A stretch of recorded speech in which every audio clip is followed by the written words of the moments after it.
Bom dia a todos que estão presentes em nossa casa, ao que estão nos assistindo pela internet. Que a paz de Jesus esteja em nossos corações.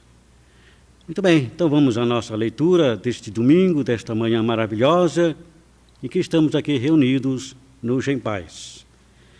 Do livro Caminho, Verdade e Vida, pelo Espírito de Emmanuel, através de Francisco Cândido Xavier, com o tema Educação no Lar. Vós fazeis o que também vistes junto de vosso Pai, Jesus. João, capítulo 8, versículo 38. Preconiza-se na atualidade do mundo uma educação pela liberdade plena dos instintos do homem, olvidando-se pouco a pouco os antigos ensinamentos quanto à formação do caráter no lar. A coletividade, porém, cedo ou tarde será compelida a reajustar seus propósitos. Os pais humanos têm de ser os primeiros mentores da criatura. De sua missão amorosa decorre a organização do ambiente justo. Meios corrompidos significam maus pais, entre os que, a peso de longos sacrifícios, consegue manter na invigilância coletiva a segurança possível contra a desordem ameaçadora. A tarefa doméstica nunca será uma válvula para gozos improdutivos, porque constitui trabalho e cooperação com Deus. O homem ou a mulher que desejam ao mesmo tempo ser pais e gozadores da vida terrestre, estão cegos e terminarão seus longos esforços, espiritualmente falando, na vala comum da inutilidade.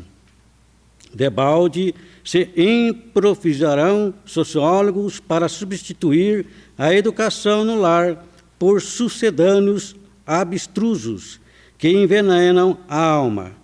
Só um espírito que haja compreendido a paternidade de Deus, acima de tudo, consegue escapar à lei pela qual os filhos sempre imitarão os pais, ainda quando estes sejam perversos.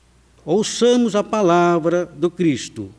E se tendes filhos na terra, guardai a declaração do Mestre, como advertência. Depois de ouvirmos esta mensagem, convidamos a elevarmos os nossos pensamentos a Jesus, recordando do nosso Mestre, quando aqui esteve conosco há mais de 2000 anos, trazendo a sua mensagem de paz, de amor, de libertação às nossas almas cansadas, espíritos em evolução que somos, espíritos ainda teimosos perante a lei do amor, perante o nosso crescimento moral, espiritual, intelectual. Amigo celeste, que nos ampare, que nos envolva nesta oportunidade. Obrigado, Jesus, que assim seja. Hoje o Evangelho, então, com a nossa irmã Gisele Volk Casange de Paula, ela é presidente da nossa casa, responsável pelo departamento de assistência e promoção social na Casa Espírita e expositora do Evangelho. E ela falará para nós do tema Honrai vosso pai e sua mãe, do capítulo 14. Seja bem-vinda a nossa irmã.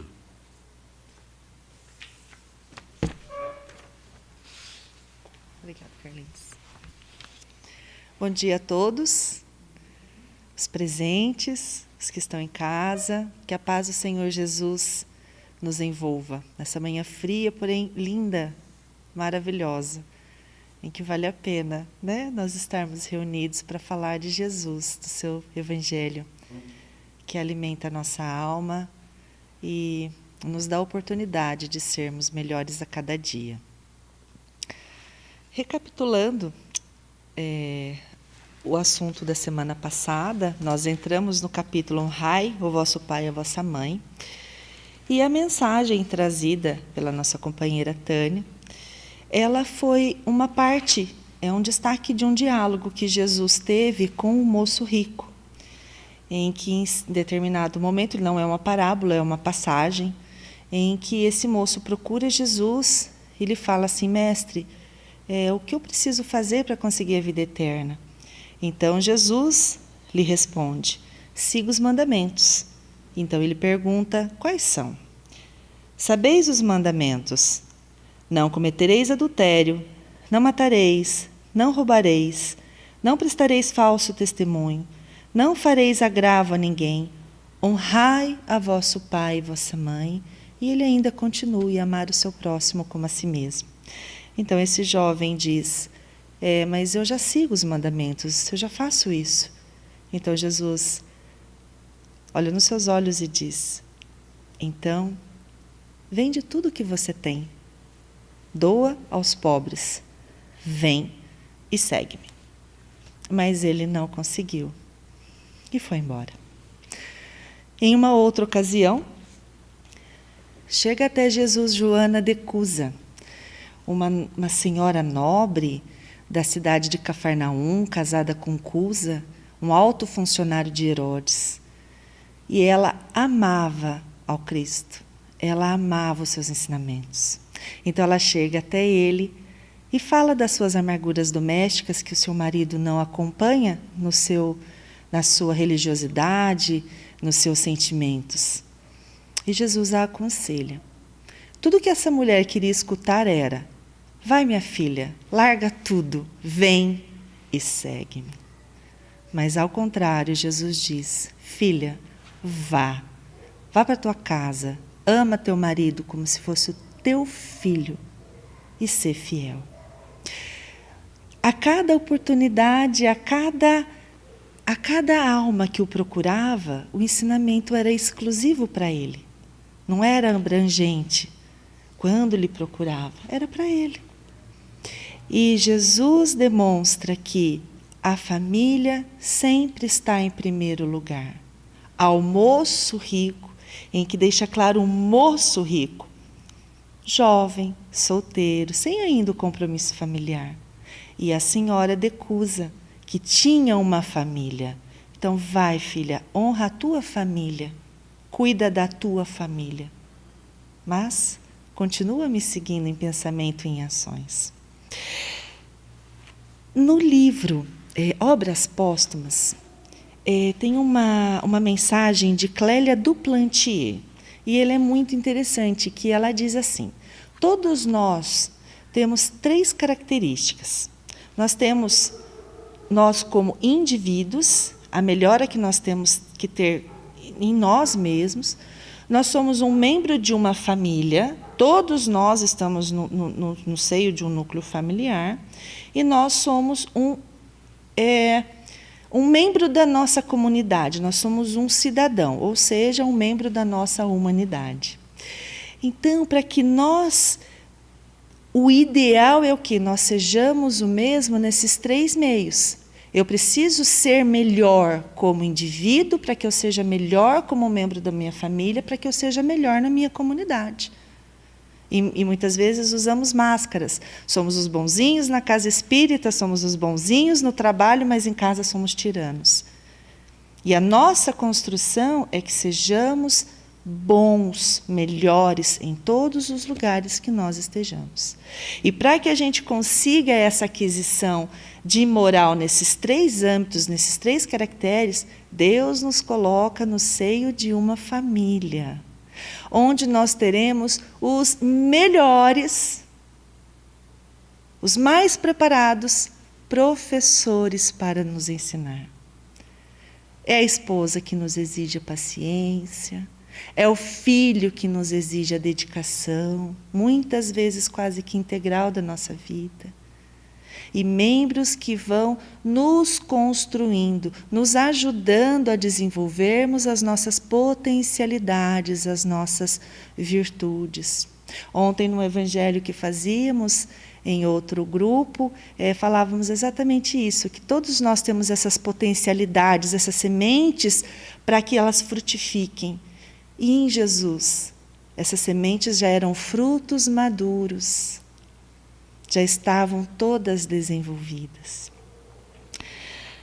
E a família é o que? O nosso laboratório, aquele cadinho, onde reúnem-se espíritos para se melhorar. É a reunião de espíritos reencarnados com programa de evolução espiritual adrede estabelecido.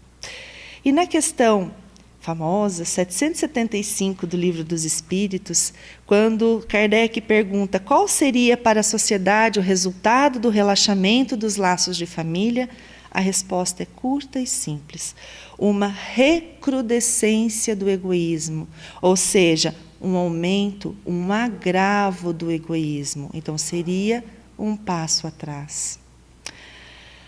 Então, saímos de uma família e vamos montar a nossa. Então, como que começa esse novo seio familiar? Um casal se enamora e decide que quer construir juntos uma família.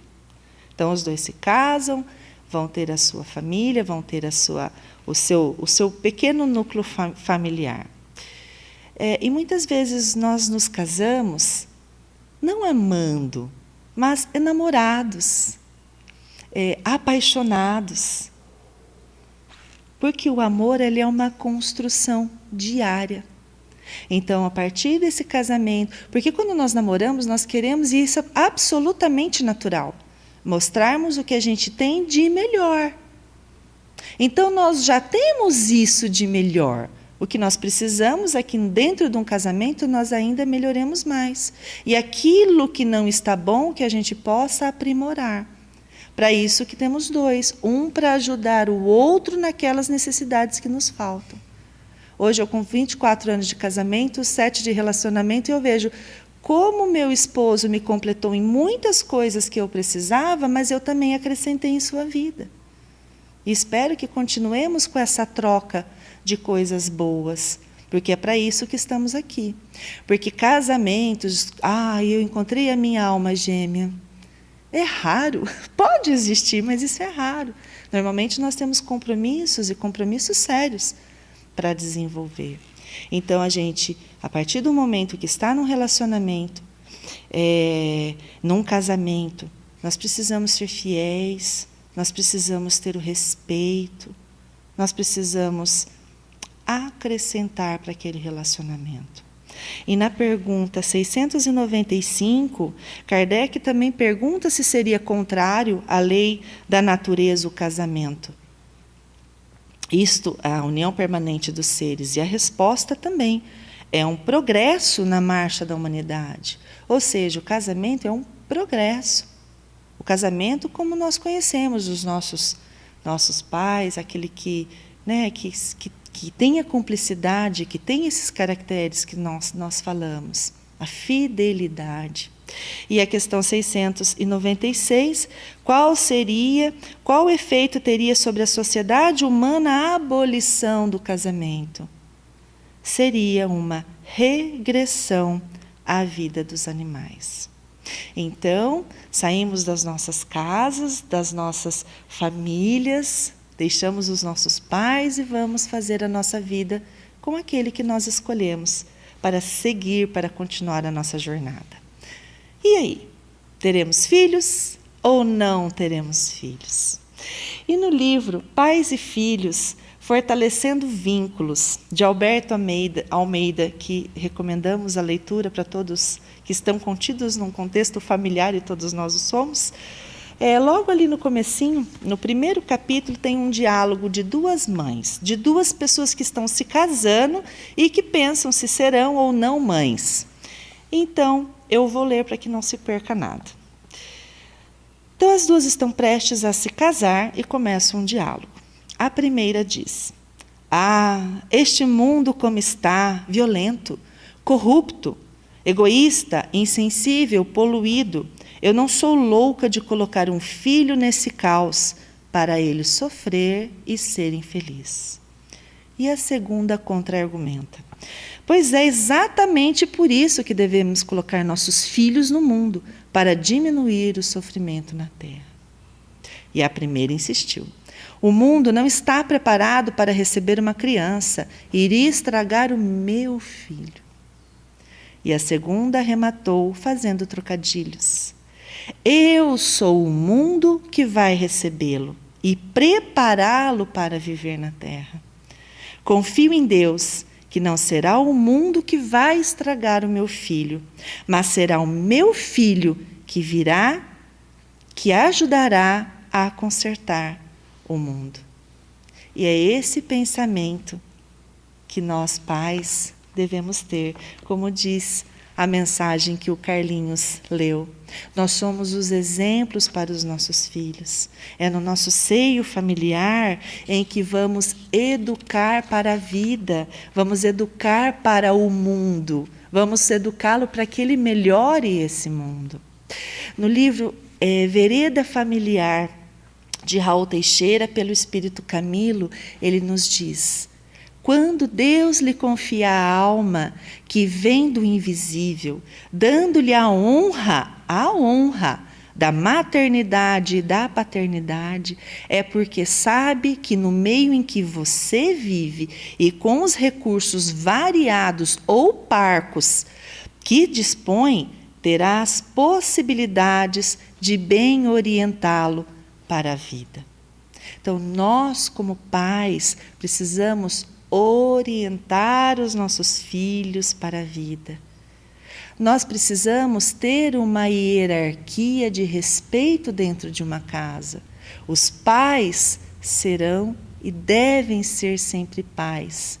Nós não podemos nos diminuir à altura dos nossos filhos para sermos colegas.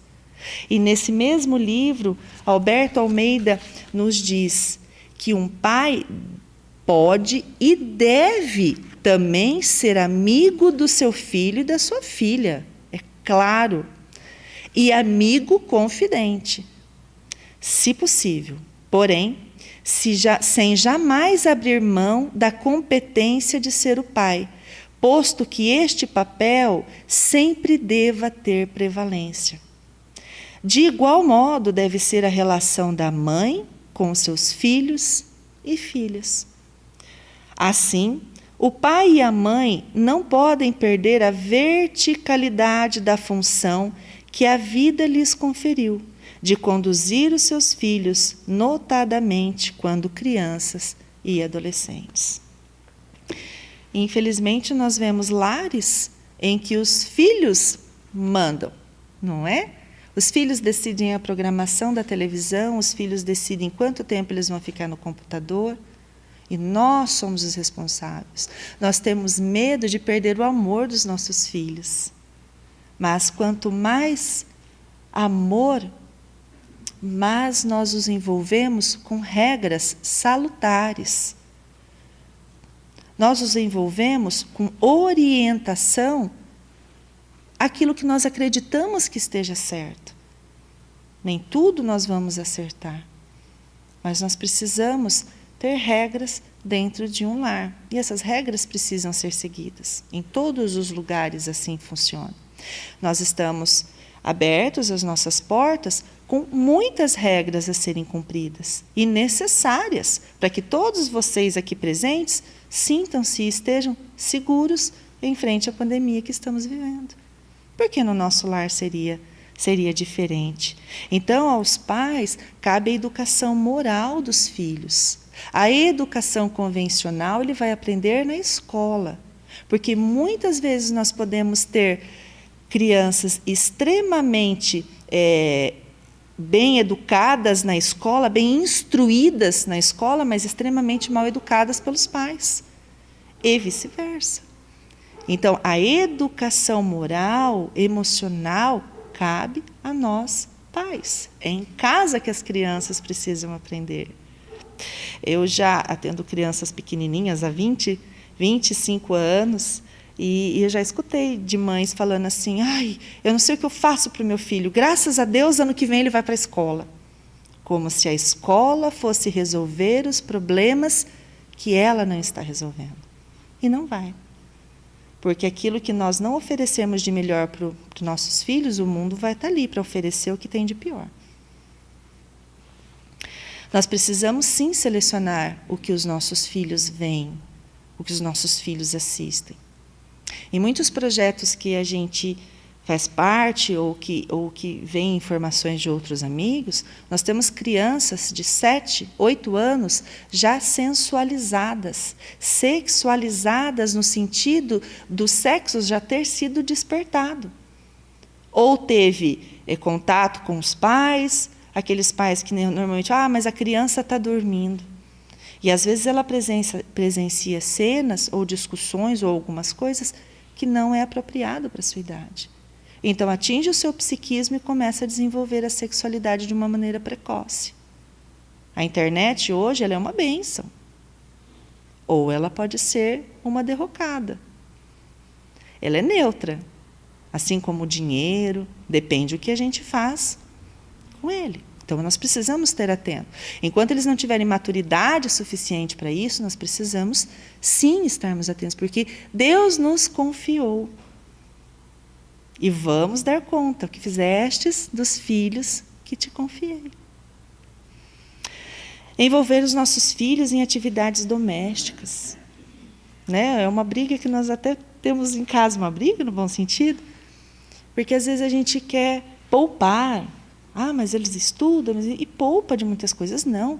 Jesus foi o governador. É o governador, aliás, desse planeta. E nem por isso deixou de trabalhar na carpintaria do seu pai. Pequeno, antes de começar a sua missão perante o mundo. Aliás, a sua missão começou desde o dia em que ele nasceu numa manjedoura, nos dando exemplo do que é ser humilde, sendo que ele poderia estar em palácios. Mas ele veio numa simples manjedoura, cercado por animais e pelos seus pais queridos. Não é?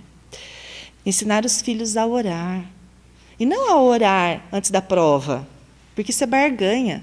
Senhor, se o Senhor me ajudar, olha, eu vou lavar a louça para minha mãe uma semana. Isso é barganha. A orar. Eu me lembro quando nós começamos a fazer o Evangelho no lar. Todo domingo era sagrado.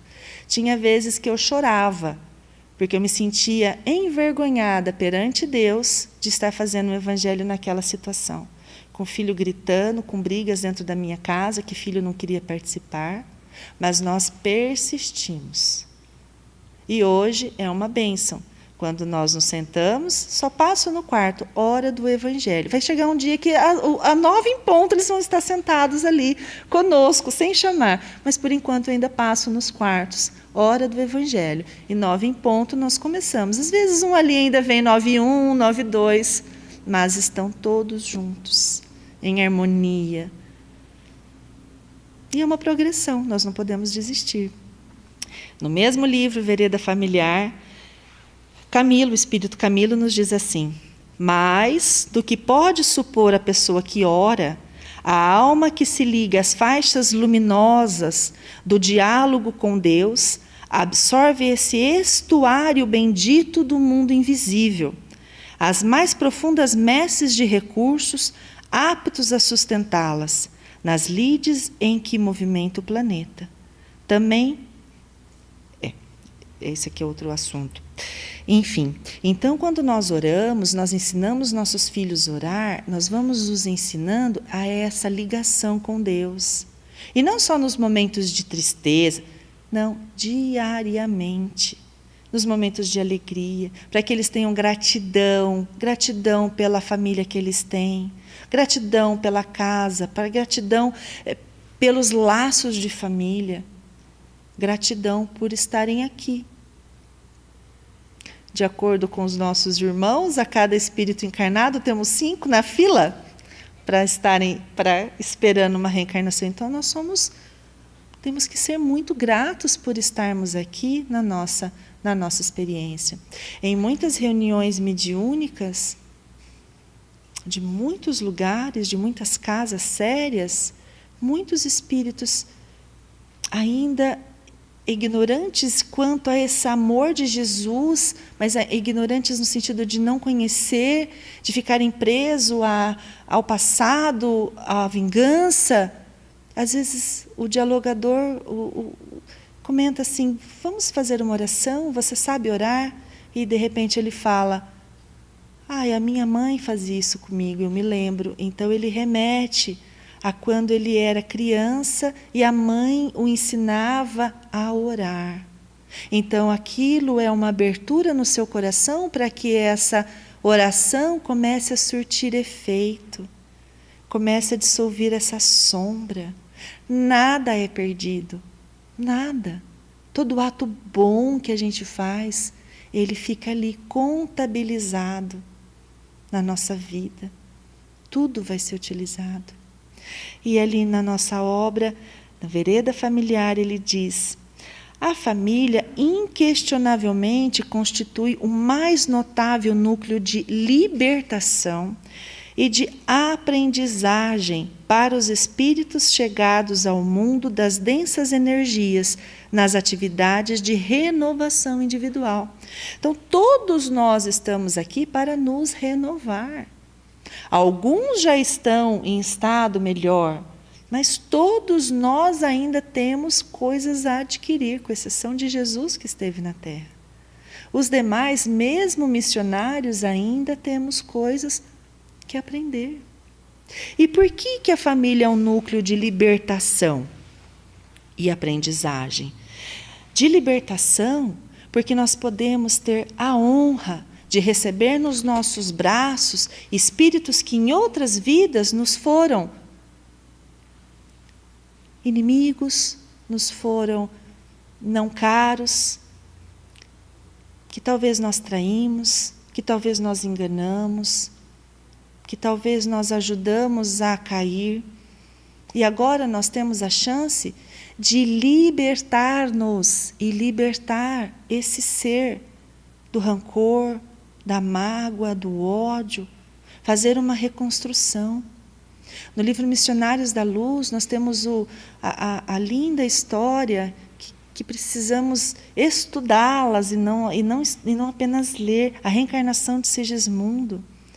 Um espírito que vai ser recebido num lar em que o pai fora, em encarnação anterior, assassinado por ele, e a mãe, ele assassinou o antigo amigo para ficar com a esposa, e ela acabou ainda caindo ela acabou se perdendo, e os dois vão recebê-lo como filhos. O pai ainda reticente, com a sua presença ainda sente repulsa. Então os bons espíritos vão ali, acolhem aquele pai para que possa receber esse espírito. Para que essa família, esse núcleo familiar tenha essa possibilidade de libertação. De tornarem desafetos, afetos, amigos queridos. Dá trabalho? Muito trabalho. Podemos receber nos nossos lares as esposas, os esposos que também nós traímos, que também nós contribuímos para a queda, ou que contribuíram para a nossa. Que possamos nos amar realmente, fortalecer os nossos laços. Que laços ainda negativos tornem-se laços bons, de fidelidade, de amorosidade, que a gente crie realmente o verdadeiro amor. E muitas vezes vamos receber filhos ou esposos que nós não temos compromisso com erros, mas que nós assumimos o compromisso perante a espiritualidade de caminhar junto, de ajudar, de envolver. E por que é um núcleo de aprendizagem? Nossa, isso é muito simples. Nós já chegamos num núcleo em que nós vamos aprender com os nossos pais, ou pelo menos deveríamos aprender com os nossos pais, as lições morais, as coisas boas.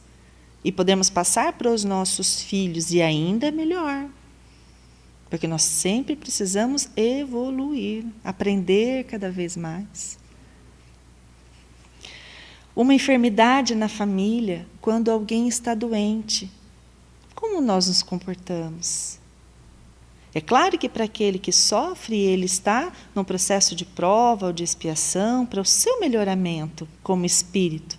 Mas e para aqueles que o cercam? Não é um sofrimento conjunto, não é um aprendizado? Às vezes, na perda de um familiar perda, a gente ainda costuma dizer a perda, mas a partida para o plano espiritual de um familiar, que filhos acabam se reunindo, famílias acabam se reunindo, mas aí vem aquela catarse, meu Deus, poderia ter sido tão diferente, poderia ter estado aqui, poderia não ter brigado, poderia não ter dito aquilo, poderia ter dito eu te amo. Como você foi importante na minha vida, como eu preciso de você.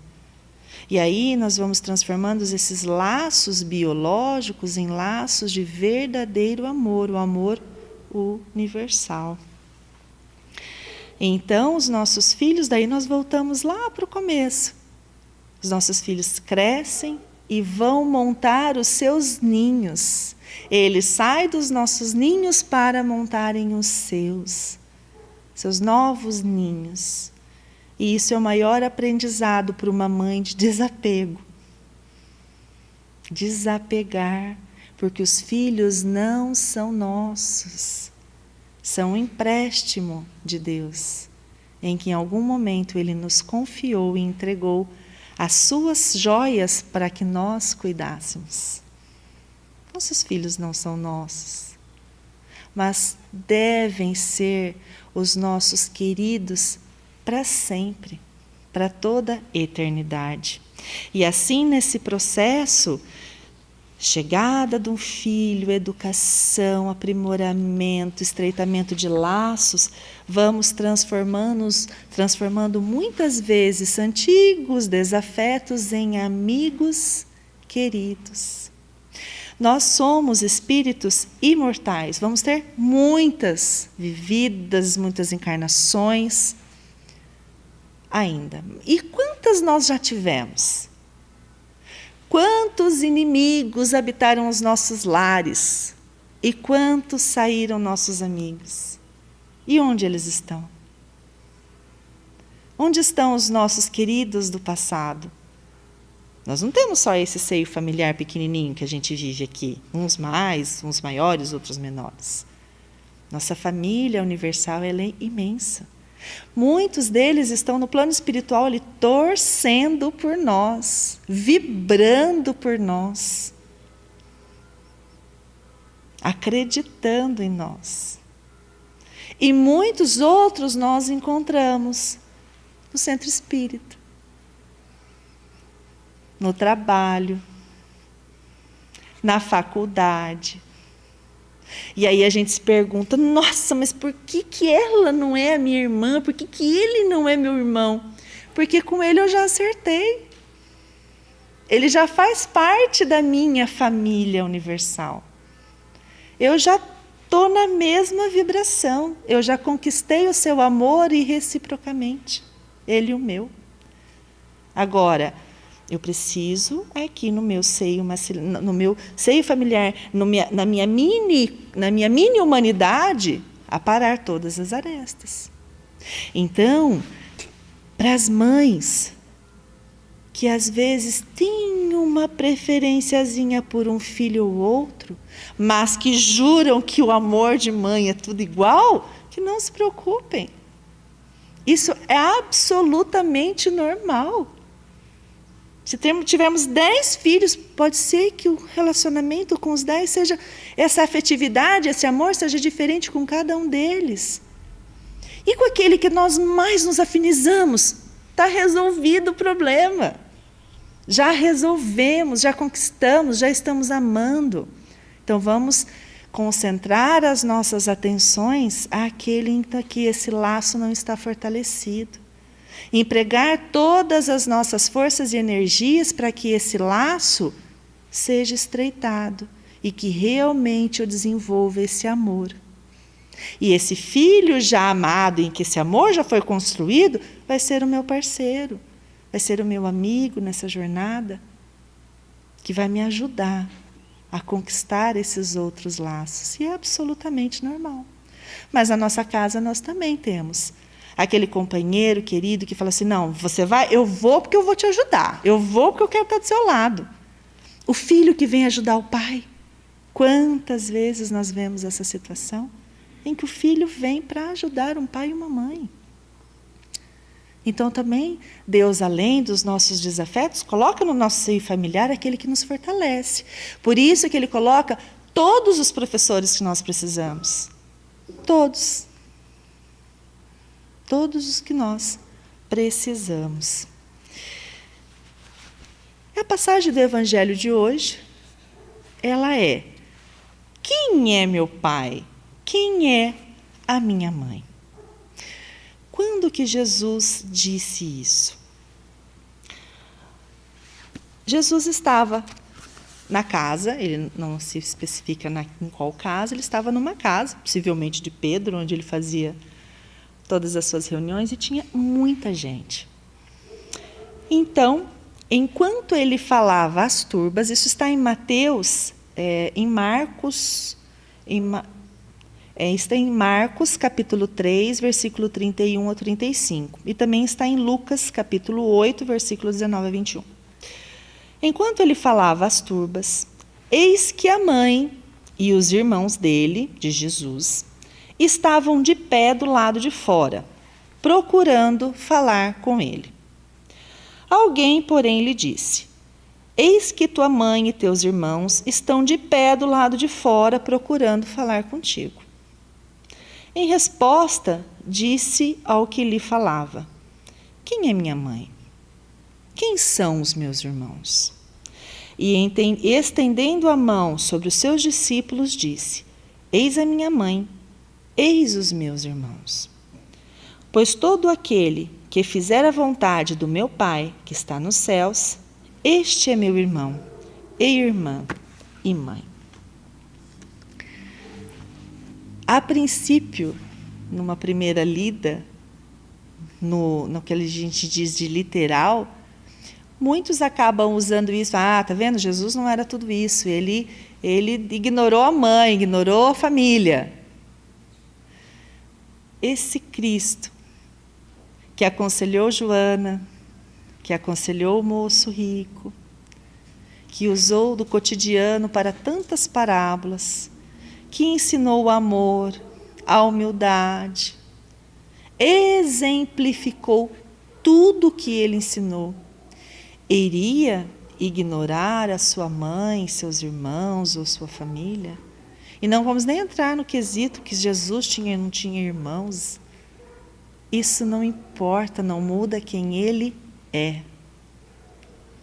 Embora nós tenhamos na Bíblia vários relatos de que ele tinha seus irmãos. Jesus não faria isso com a mãe. Lembre-se da passagem em que Jesus estava pregando numa casa e veio um paralítico que queria ter com ele. E pegaram esse paralítico, o paralítico é o termo que se usava na época, e subiram com ele em cima da casa e desceram pelo telhado. Por que foi feito isso? Porque tinha tanta gente que não conseguiam passar.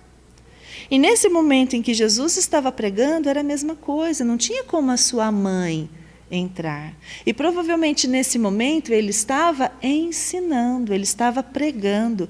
E a chegada de sua mãe veio coroar o ensinamento que ele estava dando à sua turba, como diz o Evangelho. Então ela chega: olha, Jesus, tua mãe e teus irmãos estão lá fora, querem falar contigo. E ele olha: quem é minha mãe? Quem são meus irmãos? Aqui está meu irmão, aqui está minha mãe. Porque aquele que congrega comigo, aquele que segue o meu Pai que está no céu, esse é o meu irmão. Esse é minha mãe, esse é minha irmã.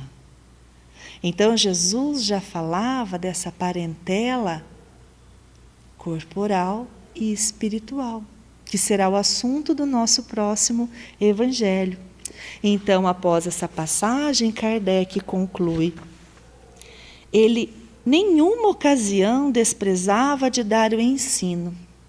Aproveitou, portanto, a que se lhe deparou com a chegada de sua família para precisar a diferença que existe entre a parentela corporal e a parentela espiritual, que foi essa construção que nós fizemos no decorrer desse evangelho. E para concluirmos, no livro A Mensagem do Amor Imortal, de Divaldo Franco, pelo espírito Amélia Rodrigues, essa poetisa que narra de uma forma linda as passagens de Jesus, nós vamos lendo e nós vamos vendo as cenas. Vale a pena ler as obras psicografadas por ela, por Amélia Rodrigues. E numa mensagem chamada Jesus e Família, onde Jesus está respondendo aos questionamentos dos seus discípulos. João lhe faz uma pergunta, Tiago lhe faz uma pergunta, e ele vai respondendo sobre a família.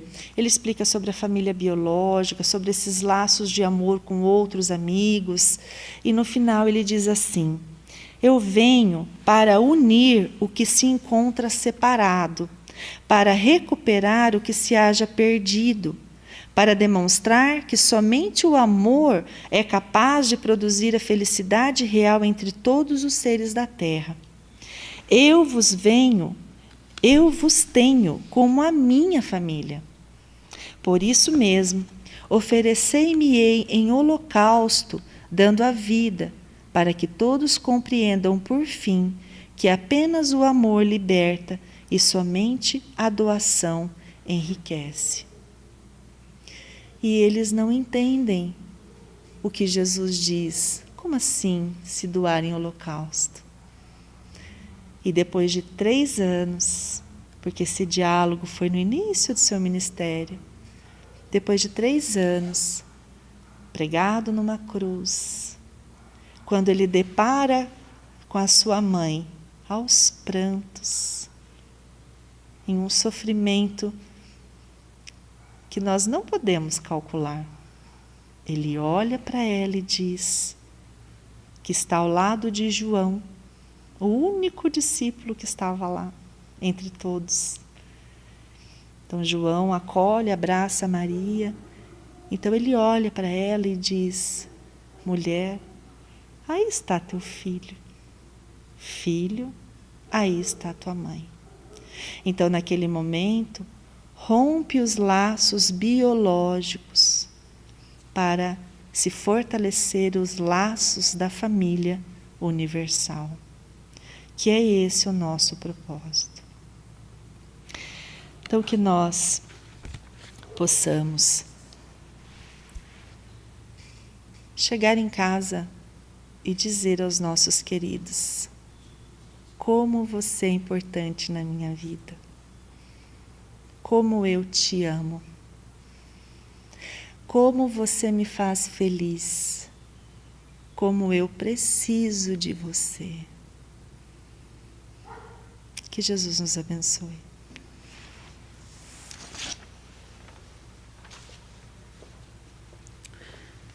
Obrigado, Gisele. Obrigado aos amigos, irmãos e irmãs aqui presentes em nossa casa. Também aos internautas e ao nosso irmão Fernando pela transmissão online.